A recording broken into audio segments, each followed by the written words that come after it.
Hello viewers, welcome to my channel. আজকের recipe ইফতার special ছোলার ডালের বড়া।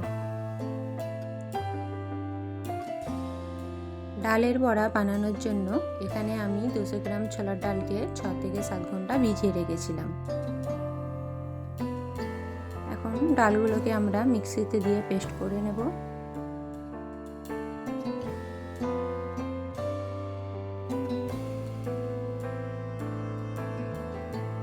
একদম মিহি পেস্ট করার দরকার নেই, এরকম হালকা দানা দানা রেখে দেবেন, এতে করে ডালের বড়ার টেস্টটা ভালো আসে। এবার একটা বাউলে পেস্টটাকে ঢেলে নিয়ে এর মধ্যে দিয়ে দিচ্ছি স্বাদ মতো লবণ, আদা রসুনের পেস্ট 1 চামচ, হলুদ গুঁড়ো 1 চামচ, লঙ্কা গুঁড়ো 1 চামচ, ধনে গুঁড়ো 1 চামচ, জিরে গুঁড়ো 1/2 চামচ, আর দিচ্ছি অল্প একটু কাঁচা লঙ্কা কুচি, একটা বড় সাইজের পেঁয়াজ কুচি করে আমি এখানে দিয়ে দিচ্ছি।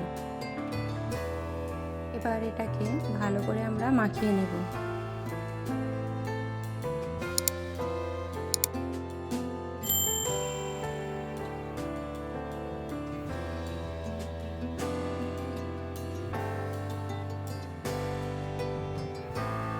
মাখানো হয়ে গেলে এরকম ছোট ছোট বলের মতো সাইজে নিয়ে এটাকে বড়ার মতো ভেজে নেব।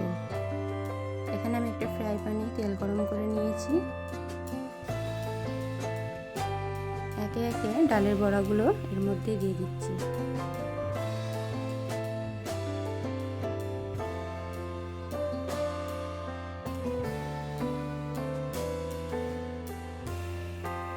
আপনারা এরকম ডালের বড়া রাস্তার ধারের দোকানে অনেকেই কম বেশি খেয়েছেন, যেটা ফুলুরির মতো দেখতে হয় ছোট ছোট। আমি যেহেতু এটা ইফতারের জন্য বানাচ্ছি, তাই আমি বড়ার মতো বড় সাইজের করে এটাকে বানাচ্ছি।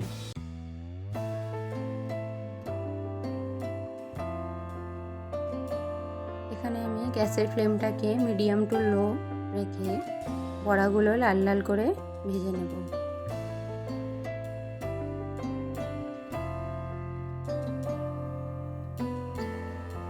বড়াগুলো আমাদের লাল লাল করে ভাজা হয়ে গেছে, এবার এগুলো তুলে নেব।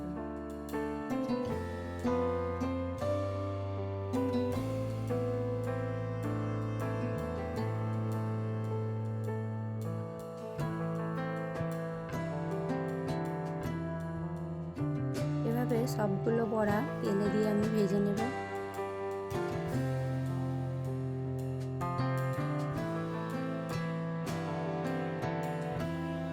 ইফতারের সন্ধ্যায় এরকম টক ঝাল ধনেপাতার চাটনির সাথে মুচমুচে ডালের বড়া খেতে খুবই ভালো লাগে। এরকম আরও রেসিপির ভিডিও দেখতে হলে আমার চ্যানেলটিকে লাইক, শেয়ার, কমেন্ট এবং সাবস্ক্রাইব করতে ভুলবেন না।